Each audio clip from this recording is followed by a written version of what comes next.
Um, let's start with, I guess, the I guess I want to bring up Scoot first, I guess, because I think Scoot has been the centerpiece of, you know, he's the reason we're rebuilding. He's supposed to be a lot better than he's shown.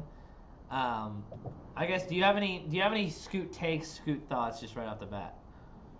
Yeah, I definitely have Scoot thoughts. I think they're in a bit of a tough spot, kind of easing him. His transition, I think, to the league was set up to be and bound to be turbulent, just given who is playing, Right. and given what I think his skill set is. And I mean, been used to his entire life as being a dominant The on-ball guy, the guy, yeah. who hasn't relied.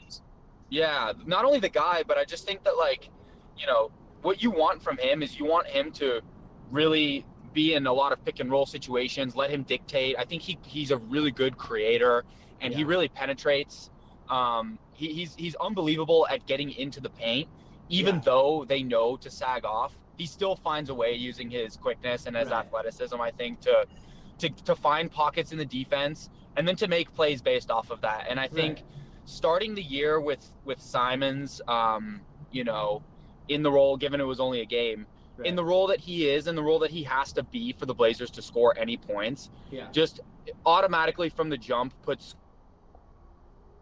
Scoot down. So I Yeah. think I think kind of adjusting to that while adjusting to the speed of the NBA, like that's just not easy, you know. Right. So I think, and when you don't have a super reliable jumper, to kind of hang your hat on, at least while you're not super on ball, Yeah. it's been tough for him for sure. And it's been evident that you know, some of these rangier, better defenders have caused him a lot of problems. Right. I think because he doesn't have really the size to that. I don't know, like a Brandon Miller can have to kind of keep up with the bigger NBA guys. It just feels like it's been erratic from him. Towards the I think the couple of games off will be good for his kind of psyche. Um, Especially, it might be tough that like what we won. Let's see, we lost 3 games. He got hurt. Did he play in that Toronto win? He did. And then did he play in the? Yeah, and he played in Detroit, so he got 2 wins under his belt. Oh wait, I can't hear you for some reason. Might be Yeah, I Oh, know. there you Can you go. There get you you go. got me now? Yeah, I got you now. My bad. Kind of a little bit. No, we're good. Um, yeah, man. I mean, it's tough because like he's obviously gonna get the slander from every media person if he's not perfect off the jump. You know what I mean? Especially like getting Yeah. compared to Wemby. So I feel like everything from him is gonna be he's gonna have to stomach. But he seems like he's got that right on his shoulders. I think what's good. I mean, he seems like he really likes to pick and roll with Ayton. I think that getting Ayton was so big for him because he was never gonna play that game with Nurk, right? It was gonna be Nurk trying to be like the point man in a pick and roll with Scoot running down. But I think Aiden's the perfect guy for him to build around for I think going it's forward. totally. And I think honestly, like, I don't know that you're like really like the type of commentary about Scoot, like being booty from three and like Yeah. just struggling with turnovers. That's not the person that's interested in watching the game. I mean, you know, he's not really. I would like to see him come off the bench, honestly. Like, I would have Yeah. rather started in.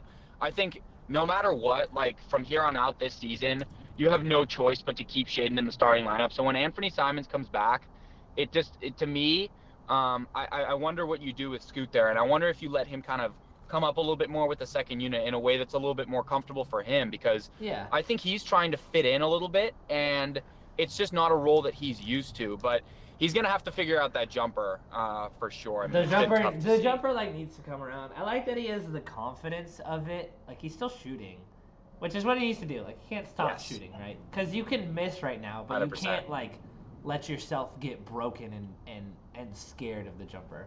I'm fine if you shoot Couldn't agree 20% more. on 6 attempts rather than 0 for 2, right? I'd rather you have more misses Totally. on attempts. But that does need to come around. Absolutely, and especially it does. And the funny thing is, totally, absolutely agree. And I think, Chauncey's echoed those sentiments. The other thing is, this is the perfect time for him to get that out of his system because, more losses equals better draft pick. And I love Alex Sarr next to DeAndre Ayton next season. So, Alex Sarr, interesting. So I really think he's going to figure it out. But he is 19, and to your point, his mentality, I think his head's in the right place. I went to an event. I went to a funny side story about Scoot. I went to an event in Spain in the summer of 22. Yeah. And it was with the Players Association. This is when I knew Scoot was him. And I was there representing Amorpho as one of a couple different brands that they were testing out this new kind of retreat style thing for some of the guys, some of the American players, but also the overseas guys to have a little bit of a presence there. And it's just an opportunity for them to like get runs and stuff. And they would open up the facility to the players at 8 every morning. Yeah. But none of the guys would show up until like 10 or 11 because they were on vacation. So there was like Domantas Sabonis was there with Valanciunas, like they're tight, they're homies. Right. And who else was there? Bertans was there. Emmanuel Quickly was there. It was a handful of guys. Was there. But do I remember that correctly? JB was there. Yeah, man, it was so crazy watching him do his like whole workout routine. But so regardless, just dribbling with his left hand on the side, practicing his left hand. Yeah. Brutal. No, but the only point I was getting to kind of around the mentality piece with Scoot is like I would get down there at like 8:30 to the facility. Yeah. Just to kind of set up my little station, talk to people around, like there was Players Association staff, so it wasn't just to kind of interact with the players, but there was one guy who was there before me every single morning in a full sweat, working out with his dad, and he was 18 at the time. That's that guy. And he was going full speed. He was going full game speed on every single drill. And, he wouldn't miss. He wasn't missing there. So I think it'll all come around. I think he's going to piece it together, but it's certainly going to take some time. And I think we should, with whatever other topics you got laid out, I think it's going to be an interesting point here in a couple of years, assuming he does ascend, when they got to figure this thing out with him and Ant, because I don't know. Well, there's just one's interesting. There's a mess of stuff, and I'm pulling up the AI image of search Toot Henderson and him shitting himself. It's shit like that. Like he's just gonna get the fucking. I don't know if you've seen this one, but I don't think it phases him. I don't think it phases him. I think he knows what he is. He's 19, but he's been a pro for a couple of years. Like he's got it going on. I just think it's like there is just so much. There's so much to sift through with this team because I think the talent is there, and we've shown that like the pieces are together. I've been very obviously impressed with our defense. Not at all with our offense, but maybe not at all is a stretch. But yeah, there's just so much going on, and now then it's like, okay, so we have Scoot, Brogdon, Ant, Shaedon, all should play the 2. How do we solve this problem? You can't trade Ant right now because he's our best player. You can't like get rid of Ant when he's maybe not got the ceiling that everyone thinks Scoot has.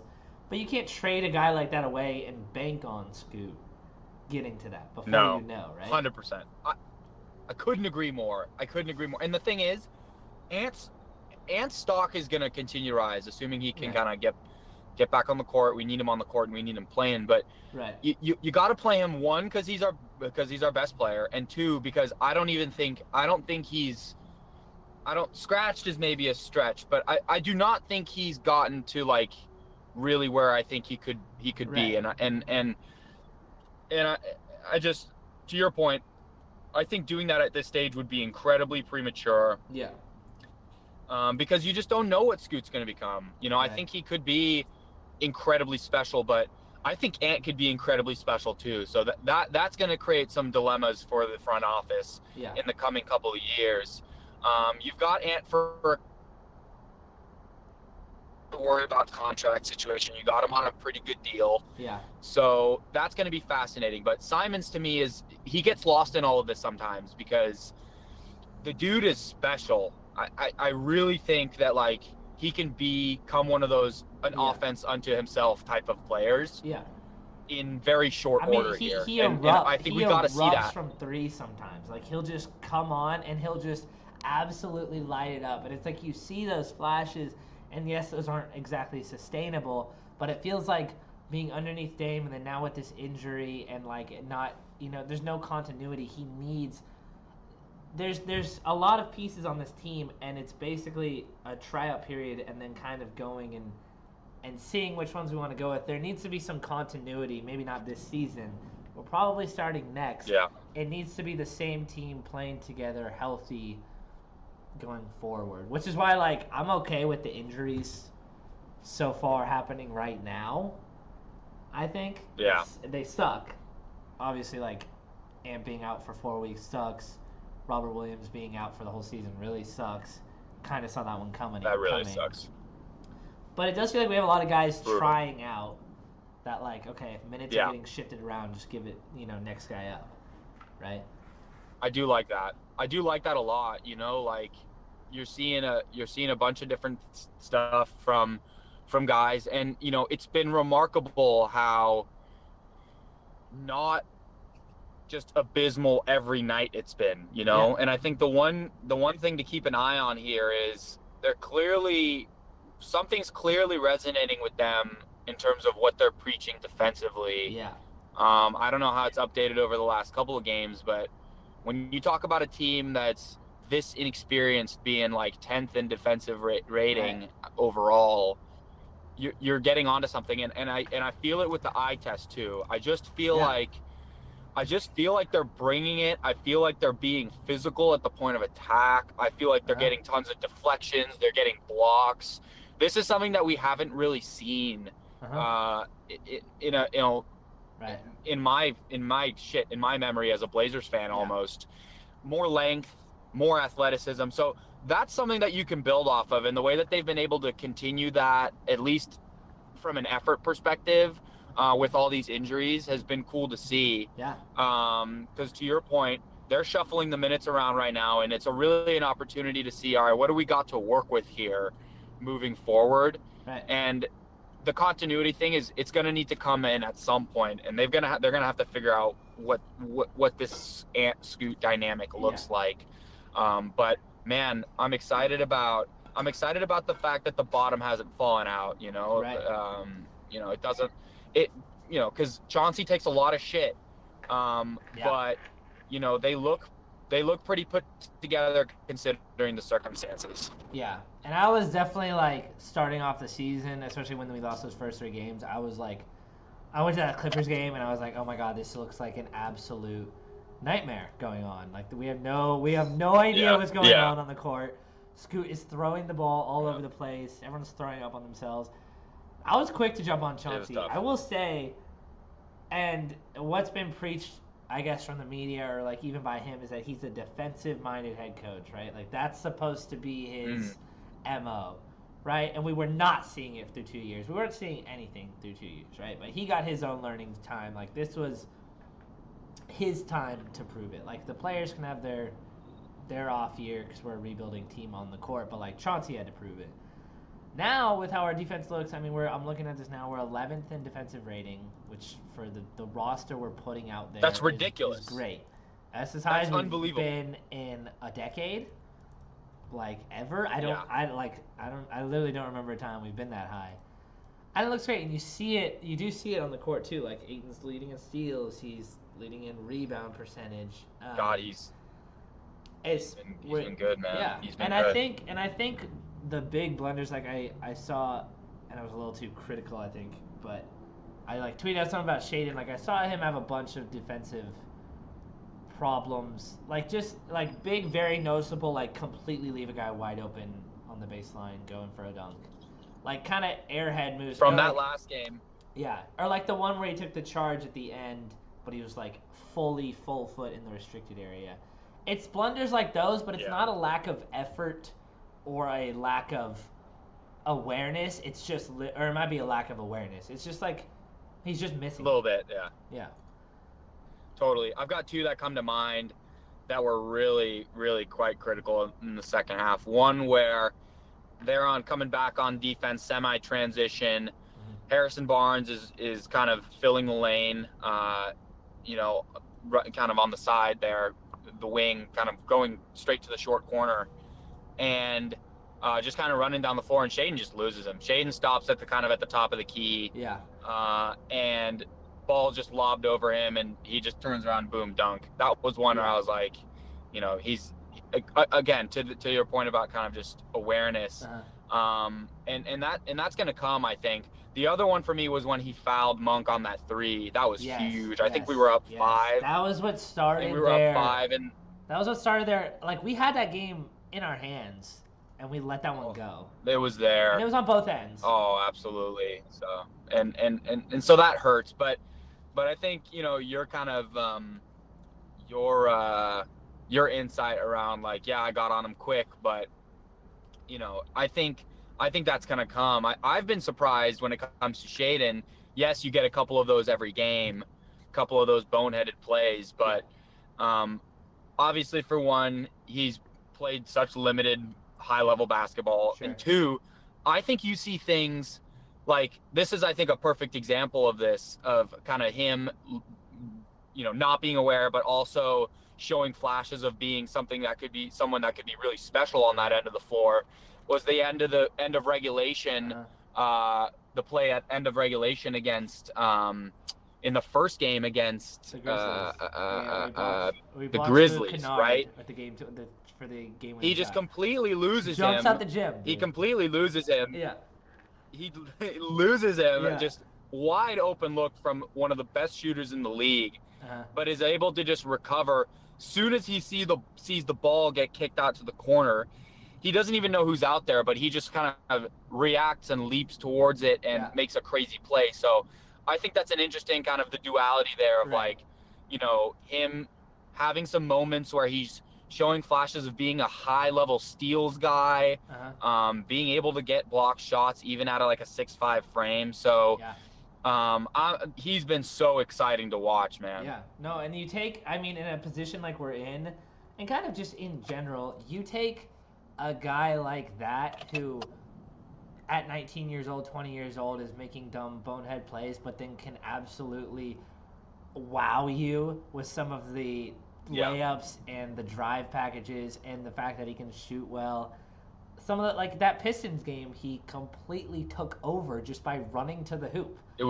They had no choice but to stop him because he's in the air longer than they are. So it's just it's so fun to watch. Awesome. It's great to watch a guy that fun. Again, like he's really not played much high level minutes. You know, sky's the limit with him. It's so fun. What I think is a good pretty insane. Yeah, what I think is a good compliment to him is the emergence of Toumani Camara. And I cannot get enough of just harping. I'll tell my roommate Max, I'll be like, Max, Shaedon Sharpe and Toumani Camara are going to be the next big 1-2 duo in the league. I think the things we just said about Shaedon Sharpe Toumani might kind of be the opposite, where he's coming in with a college experience, a lot of college experience at a good school like Dayton. He comes in as a second-round pick. He seems to know everything on the court and be in the right spot at all of the right times. I'll watch him get these deflections, and he'll get the ball and just immediately pass it off to the right person as we go in for a transition layup. Or I'll just see him bodying up, whether it's Malik Monk on the last shot, or he'll go up to Domantas Sabonis. Like, he's playing this middle defensive game. It seems like he's doing everything right, and he's not making spectacular plays or doing the most on offense, but what we need is that utility guy. It's the way you put that, kind of like them being the inverse of each other, means in so many ways, I think, as Shaedon like grows, is going to mean that they become unbelievable complements to one another, because where Toumani doesn't have the top 0.01% kind of athleticism, you know, that Shaedon does, he has that understanding already. He's clearly ahead of Shaedon in a lot of different ways that are going to be so complementary, whether he, you know, ends up becoming a 3 or a 4. I like him slotting into that 4 slot if you can find somebody who's a little bit more of a creator at the 3. Maybe that person's like, sorry, can you hear me? Yeah, I can. Maybe maybe that person's in like high school right now, but those two together, it's so perfect. I know. He's quick too. Like he stays in front of guys on defense. And he just, to your point, he just kind of gets it. It's been crazy to see us from a second-round pick, man. How did the Suns give him up? That doesn't happen. They gave him to us. Yeah. He gave him to us. So I couldn't agree more. I love the way that you put that. They're inverses in many ways, the experience versus the inexperience, where Toumani kind of fills in gaps that Shaedon has right now. If he can catch up and be anything like him, then boy, is that going to be special. And he's got a nice jumper too, man. He's got a pretty looking jumper. Yeah, I mean, I'm not I don't find him a liability on offense, especially he's I'm comparing him right now to Matisse, right? And for some reason, it just feels like Matisse is just doing nothing, standing over there in the corner on offense, and you just hope he hits a three when he gets it, right? Toumani feels involved in the offense. He's moving around, he's catching, he's distributing. He's not even necessarily getting assists, but he's getting hockey assists. It feels he's passing around. It feels like he's live on offense. Whereas Matisse, Matisse is a good defender. Seems a little maybe smaller, scrawnier. I think Toumani's got maybe some weight on him, I would say. But on offense, I just feel length Matisse and weight. But I just Matisse is doing nothing, and then all of a sudden I see him get an open three. I'm like, oh please God, let him hit it. Which is tough for Matisse. I feel like Matisse had a role in this team, and I mean Toumani closes all the games now. Matisse is not. He was out there at the end of the Kings game, but it was because we were down to Shaedon fouled out is basically all it was. So it's funny, man, because with Tease, I love his game, and I think what he does best, he does better than Toumani. But the thing is, at the end of games with fouls coming into play and all that kind of stuff, the liability that Matisse is on offense makes him sometimes unplayable at the end of games. I think that's why you're seeing Toumani close these game outs. Yeah. As much as it is what he's been able to do as a kind of a Swiss Army knife on defense, just making plays, chase down blocks, steals, just being in the right place. He's got a bit of a more well-rounded offensive game, and someone that doesn't stress you out as much. I mean, shit, dude, I don't know. If I'm the opposing team and it comes down to it in crunch time, I'd love to see Matisse Thybulle let it fly from three. And honestly, Toumani might not show up in the percentages yet, but he's definitely got a better looking jumper. For sure. And he's just a dog too. He's a dog. He's such a dog. Sick. I like how he gets under their skin a little bit already. I've seen a couple times where he's pissed some guys off. If you can piss Marcus Smart off, you've got that to you a little bit as well. You've got those intangibles. So I love him. No, he's great. It's great pickup. I think he's gonna be the Walker Kessler of our Ayton trade, I guess. Although even in that one, the Minnesota Timberwolves were supposed to come away with the big star, and then they obviously give up pieces. It felt like we got the big star, and we got the player that is surprising. It's we somehow got the two best players in a 5 best player deal. If you're talking to Sear, Drew Eubanks, Yusuf Nurkic, and then Ayton and Kamara. Yeah. We walked away with two of the best, and I think or the two best there.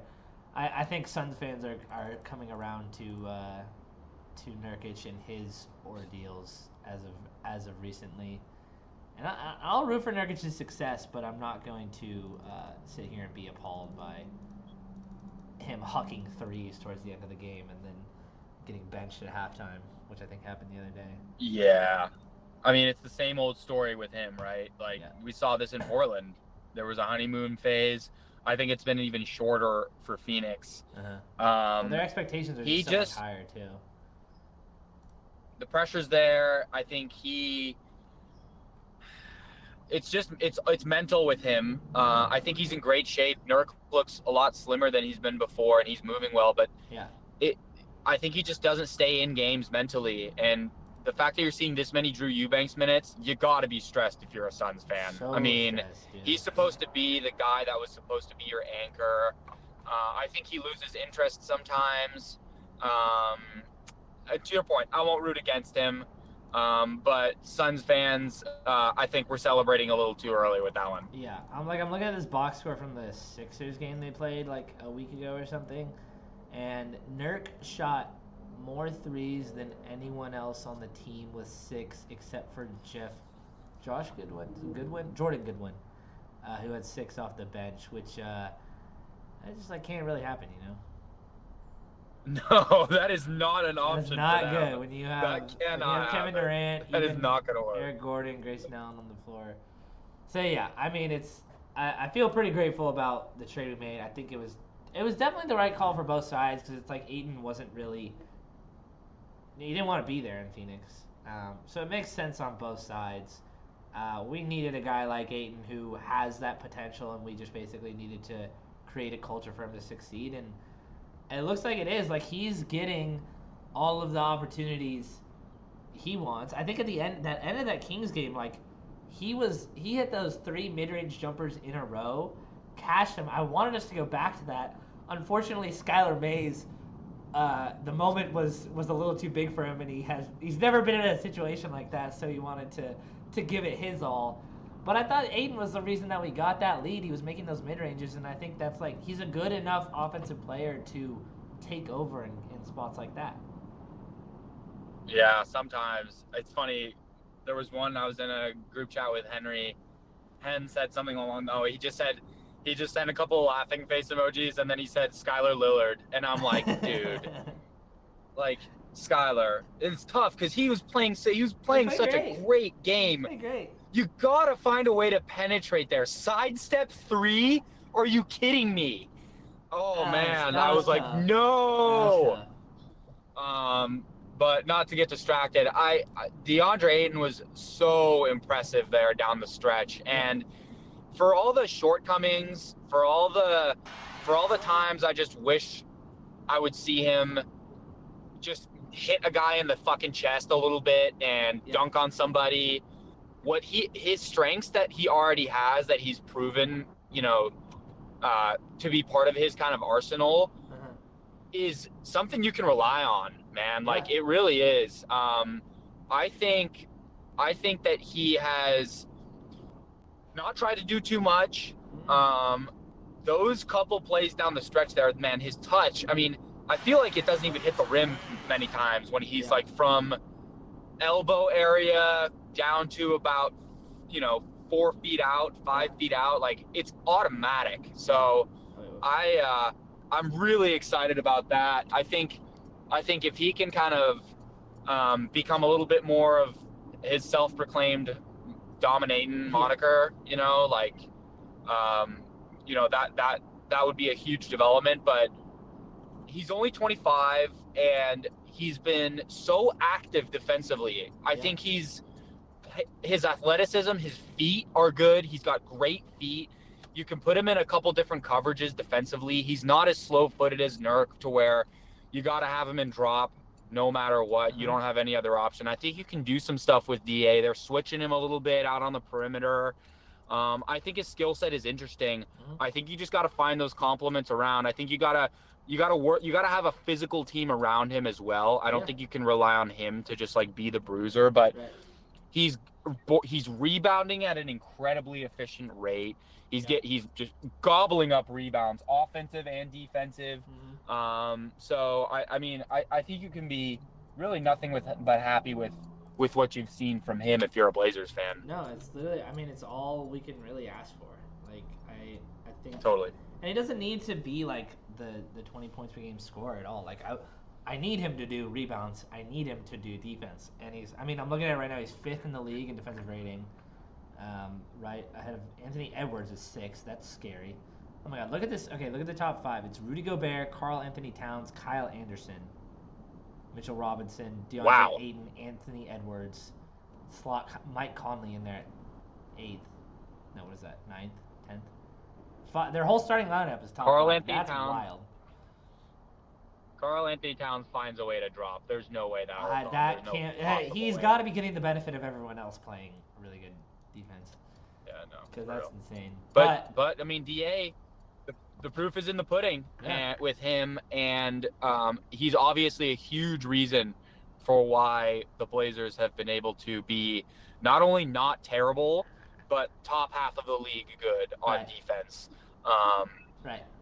Working with an offense that can't score sometimes. Yeah. So And with our best offensive player out for this stretch of time, I will take looking good on the defensive side of the ball and looking terrible on the offensive side of the ball like all day long. Like give me one good thing to harp on, even if the other thing is dog shit. Let's get Ant back and see what that looks like. Like, let's see how it goes. But yeah, I mean. Yes, because go ahead. We've seen it for a decade.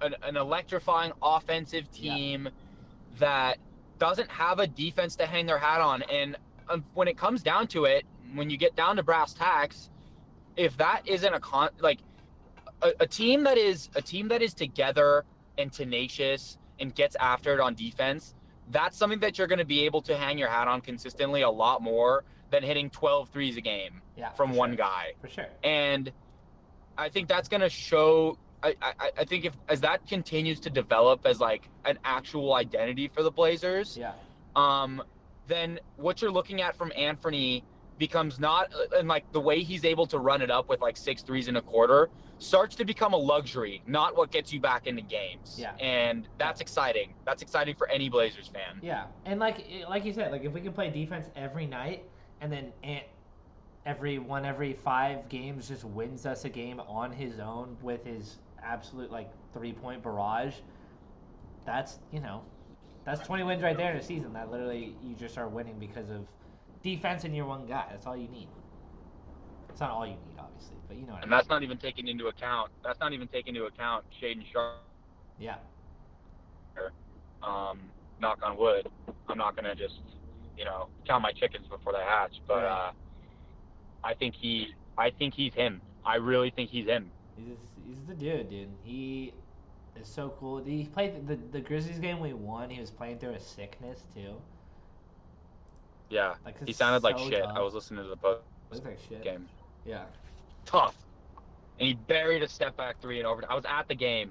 It was epic. Shout out Ian Holzman. Yeah. Yeah, it was so fun to be at that game. Yeah. And the way the moment wasn't too big for him, right? Sends us into overtime with clutch free throws and a block. Yeah. And just decides in overtime, I get to my right hand, going down the lane, I can jump higher than you. Yeah. And you literally can't stop me. And then just foul me. Coming off the pick, coming off a little pick action, realizes you're giving me way too much space. Step back, buries a 3. I mean, I was going nuts. That was electric, man. He's already 20 points per game. Yeah. Like he's already good. Yeah. You know what I mean? So you can hear it in my voice, man. I think he's like that. Yeah. I think he's like that. What do we got in overtime? I mean, Shaedon Sharp driving layup, Shaedon Sharp 26-foot step back jump shot. That's a 3. And we've also gone, 7 points in overtime? It's a beast in overtime. We've gone this whole time, and I'm not surprised at all, but we haven't talked about Jeremy Grant once. And I think that's going to be kind of his role, honestly. Kind of lack for a better word, but role on the team going forward is to be production in kind of the cracks that we need, especially on offense, it looks like this point. And get no recognition for it. Because there's so much other players to talk about. I think we're basically paying him to be to not be talked about. To go out there, produce night after night. He had almost 40 points the other night.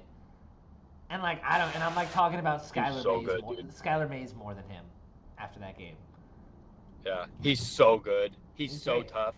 Could you imagine if the Lakers had him? Like, they could use him so badly. Yeah. With him, like, to your point, he's filling gaps. The Blazers desperately need scoring. He's a guy that you can just throw the ball to, and he's a scorer. Don't get it twisted. He is not a facilitator. Yeah. He is not going to grab any rebounds. Right. He's going to give you 24, 2, and 1. Yeah. But that's what he That's what we need from him right now. Definitely So right now. I see a lot of comments. I see a lot of comments that are like, he needs to swing the ball, like development, yada yada. Yeah, well, the development doesn't really come along very well either if you're scoring 70 points a game. Yeah, So right. I think with what he's doing, he's right on the money. He's taking catch and shoot threes. He's Mm-hmm. burying them. I Yeah. think he's got to be hovering around 40%. Dude's a bucket. He's Yeah. such a bucket, and he's also just a he's somebody that you can really rely on. Your Shaedon's gonna have nights where he's goes cold. It just happens. He's young. Yeah. Jeremy has increased his scoring total every game this season, and he's just a steady bucket. He's so I love his game, man. I love his game. Yeah. I mean, he's playing 37 minutes a night. Like at kind of his age. I mean, he's not old yet, but on the older side, like he's gonna have to play in night and night, especially now that we're hurt. And again, like to that point, like he doesn't need to be like passing to Shaedon to let Shaedon develop. Like let Jeremy score, and that'll open things up for Shaedon. Like if Shaedon is on the court and he is the only scoring option out there, he will not be developing. I tell you that much. He'll for sure be. It's not going to be easier for him. Yeah. So let Jeremy be out there. I mean, we're paying him good money for a while to be around. So I'm glad he is bought in and can accept that role. That's good for him. I think he is. And it'll be interesting to see. I mean, I think there's a chance that teams come calling. I think the Blazers are going to be fielding a lot of phone calls at the trade deadline. We'll see what they do. But I think what Joe Cronin has proven is that he is not going to get pressured into moving off of pieces just because. He's going to wait for the right value. And I think that that's something that he's shown here over this offseason is that an ability to project contracts out long term. I mean, you look at the Anthony Simons deal, no, he hasn't reached his potential yet, but if and when he does in the next year or two, that contract is a steal. Yeah. Everybody was freaking out about Jeremy Grant's deal, but if you know that to look at the percentage of the cap. You don't look at the annual value of a contract because that's going to continue to rise. Dude's making $60 million out here soon, starting like next year. So I think given that the Blazers have some flexibility in that world, in the kind of salary cap realm, they don't have any other like max level guys except for DA. I think that contract looks fine. So I think that ultimately Jeremy gives them a lot of flexibility. He's a stable presence as a scoring guy. And if the right deal comes along, Joe's going to send him to a contender. And I think that he's the kind of guy that just gets it. He gets the business. He's been in a lot of different teams. He's been in a lot of different roles. Right now he's thriving and he's hooping. He's hooping. I love watching him score. I mean, you can tell when he gets the ball, he just wants to go. Like, he's not really looking to pass. He's just like, all right, let's get mine. Like, let's go play let's go play myself into a title contender. Or let's just go hoop to score. Like, let's do it for myself. But you're right. I like that point about him being, he's been around the league. Like, there's got to be some veteran presence on the team to help these guys. You can't just throw them all to the wolves and do whatever. I think that's why I like Brogdon there, why I like Jeremy there. I think I see Brogdon getting shipped off a lot sooner than Jeremy will be. I think because his contract, Jeremy's contract is so long. It's a lot for a team to kind of commit to. But I think we signed into that with the intent of him being kind of the old veteran presence in the locker room. We were okay with that. We can spend the money on him because we're not spending it on Shaedon and Scoot. Exactly. So yeah, I think it's good. I mean, it feels fun to just at least watch this team and not have to stress about having these aspirations that we know we're never going to achieve. We can be so much more creative in how we talk about this right now. Totally. There's a lot of different angles to you've said it. You said it you hit on it a couple times. It's an evaluation period, which is what this year really is. Yeah. And us picking up another top 5 pick along the way. Perfect. Perfect. Yes, it hurt to see them lose against the Kings. It slipped away, but one, they get some learning. Shaedon learns there, to your point about kind of being in the restricted area. That's the kind of lesson that he needs. And that he's going to play through. Yeah. And in the process of doing all of that, we do what we were ultimately setting out to do this year anyways, which is be terrible. So, yeah. The fact that I look at this and the fact that I'm watching these games and I'm not like turning it off by the third quarter because it's just unbearable, is a huge step and a surprise, especially from what I saw, after the Clippers game. I'm like, there might be some games I don't have the stomach to watch. Yeah. Yeah, totally. And it's gonna be rough, but they're showing stuff, and you get to pick on these little bits of development that are super interesting, that I get to kind of watch within the game. That makes it more than enjoyable for me. I've had a blast being a Blazers fan this year. Yeah. So, man, I'm excited. And Brogdon, I mean, he's just good. He's just a good player. I hope his hamstring's all right. Have you heard anything about that? Not really. I'm sure we got 3 days rest. Which is not good. I think they'll probably keep him safe. I know he's kind of an injury-prone guy. Again, there's no reason to rush him at all, so I think they'll be diligent about it.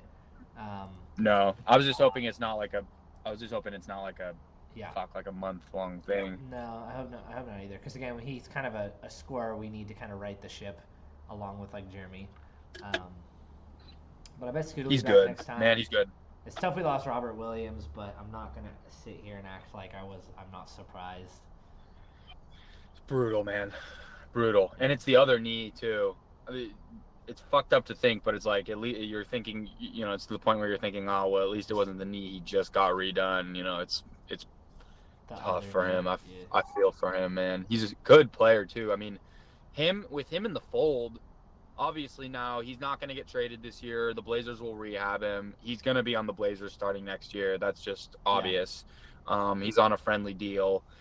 But if and when he's in the fold, if he can find a way to get it going, that 5 rotation, name 5 better 1-2 punches at the 5 in the league. I would love to know. And also I feel like what I feel like I worry about with Ayton now is like the foul trouble is going to be a thing every single game, and it probably with Robert Williams behind him allowed him to be so much more free and play the defense that he can play, because he doesn't have to necessarily worry about if he does get some bad foul calls. There is someone behind him who can be serviceable, take over for a bit. Now it's like if Ayton goes out, like Moses Brown is coming in, like that's not happening. Like you saw how quickly Chauncey bailed on that one. Yeah, Chauncey's like, that didn't last long. I don't think so. We're going small ball. So, it's going to be a question they need to answer. Do they bring up Duop Reith? Shout out Wop. Yeah. I don't know. They have to have somebody because you can't just play Jabari at the 5. It's not going to work. Yeah. Well, again, opportunities. Yeah. Well, I'll let you go, AO. I don't need to keep you too much longer. I'll leave with this. So we got 7 games coming up here. Yeah, LA, at Utah. Cleveland, LA, Oklahoma City, LA Lakers, both of those. At Phoenix, home for Utah. You have any sort of hopes or predictions or anything you want to see in that week-long stretch? After that, it's a 5-game road trip, which might get tough. But 2 Lakers, a Suns, a Thunder, 2 Jazz, and a Cleveland. I've got one hope. It might be a prayer. Okay. Would love to see the Blazers on top of the standings after 2 games in the good old NBA Cup, in the inaugural Cup. Yeah. That would fire me up. Yeah. And a win against the Lakers would never hurt. Yeah. But I think this is when it's going to start to get really tough for these guys. Yeah. Phoenix is going to cook. Right. He's going to Brad find Beal's their own. coming Oklahoma back. City is just a great team. And They're and through. Good. So I like that. I mean, let's play for the play. Like, this is what it should. That's what the in-season tournament should be. Is like a team like us. Like, okay, we're probably gonna lose to the Lakers on Sunday at Los Angeles. Yeah. Let's go out. Let's plan for Utah. Let's play hard on Utah. Like, give a game in the middle of the season more meaning to guys who haven't played meaningful games yet, right? Why not win the NBA Cup? I agree. Why not, right? Why not? Why not us? Why not the Blazers? I might have to go to Vegas. I might have to go to Vegas. I might have to go to Vegas. When even is that thing? To your point. Yeah, go ahead. No, I was just gonna say, then you got a 5-game road trip. Buckle up, So that's why I think it's fun for fun for fans, fun for the guys on the team too, to be able to have something to play for. Yeah. I think people are going to start coming around to the NBA Cup. Yeah. No, I think it's here. I think one more night of it tonight, and a moment or so just needs to happen, a buzzer beat or something like that, and I think it's go time. And why not? As Shaedon Sharp with the block in it, like that's a kickstart to the NBA Cup. That's a good one. Shaedon Sharp, NBA Cup MVP. Yep. Book it. Right. Can I bet on that on DraftKings? I'm hanging the banner. DraftKings. Can I place that bet? Where's that? What are the odds? Yeah. Plus $1 million. All right, yo, this has been hella fun, man. I mean, I'm down to do this like literally whenever. So, talking shop. Dude, thanks for having me on. It's been a feeling like blast. some true analysts out here. At the very least, it's fun to just get the thoughts out, right? Yeah, it is. I have a lot of them, so Yeah. It's been a blast. Thanks for having me on, man. Yeah. We'll Good do luck it with again everything. soon. Hey, go kill him today in the tennis tournament. Go smack him around. Thanks, man. Best of luck to you. I'll try. All right, we'll talk soon. I'll be Thank home you, for buddy. Thanksgiving, so we'll catch up right before that. Good. Sounds good, man. See you later. All right, brother. Later.